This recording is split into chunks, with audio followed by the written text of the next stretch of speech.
Start our regular meeting with a roll call, please. Commissioner Patton, Here. Commissioner Barwick, Here. Commissioner Webb, Here. Commissioner Stecklin is absent, Mayor Absher. Here. Lauren, is that what you told me your name was? Yes, sir. Would you lead us in the Pledge of Allegiance? Sure. All right.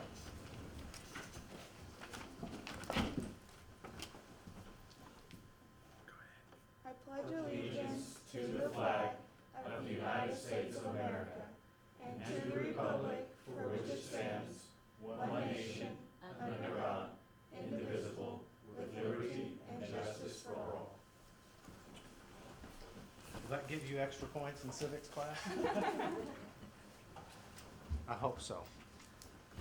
Okay, item number 3 on the agenda is our section for public comments or audience to visitors, subject to ordinance 3128, which is up here on the counter. Is there anyone other than United Medical that would like to address the council? Okay, then it's all yours. You guys, I handed you all this memo that he's going to be speaking to. Hi, everybody. In the interest of transparency and open communication, we at United want to take the chance and kind of relay to everyone how the transition from the previous 911 provider to our service went the night of January 8th into the 9th. I thought it'd be good to provide a brief kind of synopsis of how things went, as well as talk about our facilities, our services, the units we have, our deployments, as well as staffing.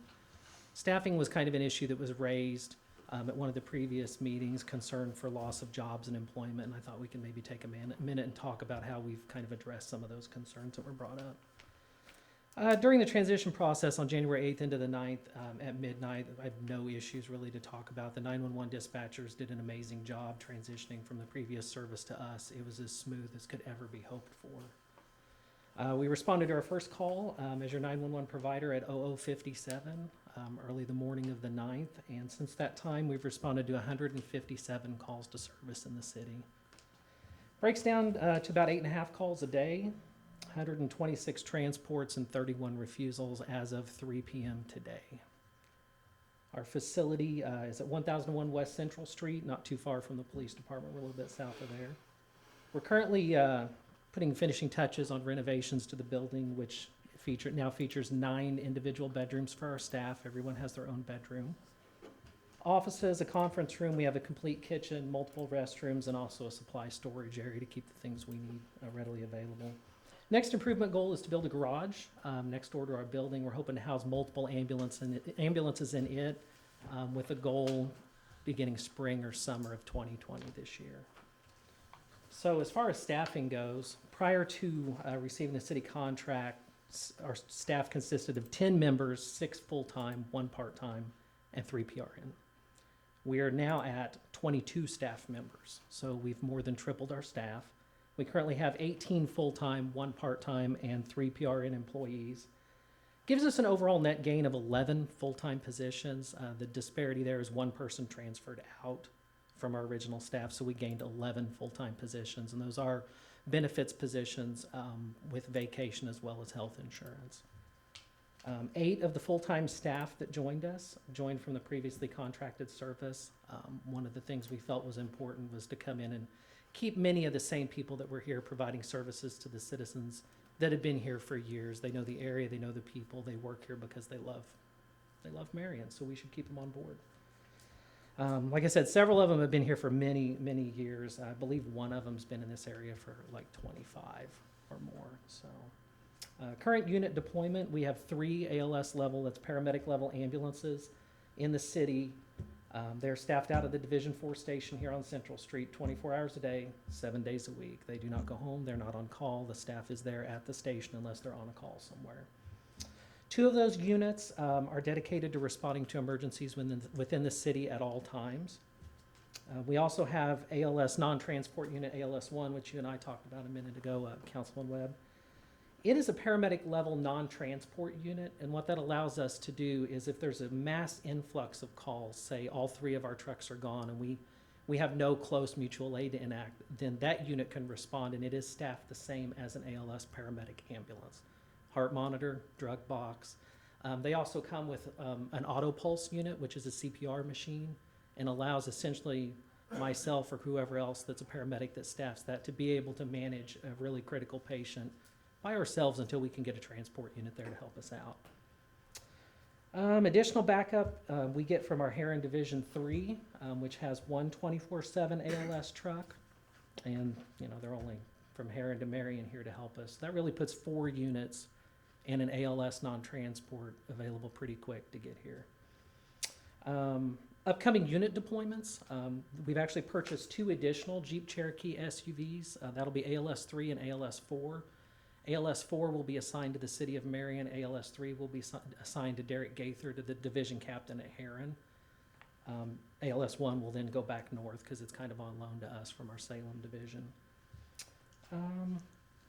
We're also looking at purchasing an additional truck to be placed down here as a backup unit, and also to allow us to staff up an additional unit should volumes just really break loose and get out of control. We're continuing to work closely with Marion 911 as far as installing a repeater on a tower, which will really help us facilitate communication across the county. I believe the number we're given is something like 87 or 88% coverage of Williamson County. It's really going to make transmission between EMS units and the 911 center a whole lot more effective. Proactively, we've recently begun responding in support of the fire department to any call that sounds like it may have a life, health, safety risk to their personnel or the public. There was recently an alarm activation out at Heartland Hospital. I know that's one we responded with. Structured fires, things like that. You're going to start seeing us there with the fire department just to let them know that we have their back. As well as anytime you guys need us, feel free to call us. We want you to know we support you guys. It's been an amazing last couple of weeks. Everyone's been incredibly supportive. The 911 dispatch center's been phenomenal. Law enforcement, fire department have all been incredibly supportive. It's really a testament, I think, to the staff that the City of Marion has working in public service here. They've just been phenomenal. We've used the fire department on lift assists. Police department have been on scenes helping us out. It's really been a testament to effective teamwork. And I'm more than happy to present down the road too, if it interests you guys and you think it's beneficial, on kind of where we're at and where things are going, and maintain transparency. I'm happy to field any questions you might have. It's nice to have this report. Appreciate that. You're very welcome. Could you maybe plan on coming back quarterly at I would be just as a more than routine happy to do and that. kind of update us on Sure. thing? Obviously, as problems may arise, we want to know about that immediately. You but bet. This is appreciated. I think it's very helpful. One of the things we're looking at too while I'm here, we're looking at, I actually contacted 911 as far as getting our response times, and we're going to look at instituting that as a performance metric for our staff. We want to look at any outlier response times that exceed what would be considered acceptable and figure out why that happens. So I'll be able to report on an average response time to you. And if they're capable of producing the data, fastest response, slowest response within a 30-day time period, and we can also look at year-to-date if that's something that would benefit you guys, so. Appreciate it. You guys have any questions? Appreciate the report. I think it's, like Mike said, very informative. Appreciate it. Thank you for having me. I kind Yeah. of talk quickly, but. Job. Okay, last call. Does anybody else want to address the council? Okay, item number 4 is the consent agenda, and before we have a motion on that, I'll ask if anybody from the council wants any of these items, A through G, removed from the consent agenda and voted on as a separate item. Anybody from the audience, like any item, A through G, removed from the agenda and voted on separately? Okay, if not, do we have a motion to pass the consent agenda as presented? I'd make a motion to pass the consent agenda as listed. I'll second that. Okay, any questions, discussion about any of these items? Okay, roll call, please. Commissioner Patton, Yay. Commissioner Barwick, Yay. Commissioner Webb, Yay. Mayor Absher. Yay. We do not have any new business to vote on outside of that agenda, consent agenda, so we'll move on to the commissioner reports starting, and I asked Commissioner Webb to read Commissioner Stecklin's report as well tonight. Yeah, on behalf of Commissioner Stecklin, sewer department for the last month had 4 leaks to work on, 1 new service 5 renewed services and 95 meter changes. The big job going on with the sewer department, as everybody's seen, is up South Market. A lot of people's asking what's going on there, but that's a planned project.